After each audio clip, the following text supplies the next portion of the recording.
សួស្តីបងប្អូនថ្ងៃនេះក្រុមការងារបោះអង្គរគ្រីនប្រចាំខេត្តកំពង់ចាមកំពុងតែមានញឹកជាបាទៅរៀន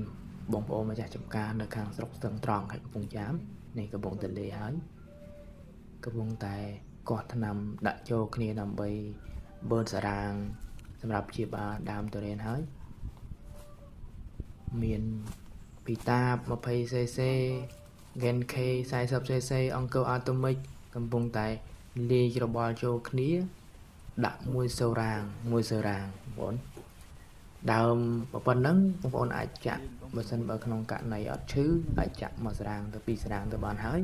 តែបើក្នុងករណីที่ឈឺជាពិសេសបងប្អូនដែលបានចាំងច្រើនត្រឡប់ពីបរមរានមកចាំងច្រើនដែលជាហេតុធ្វើឲ្យរបួសធំជាងមុនពិបាកក្នុងការព្យាបាលដូច្នេះ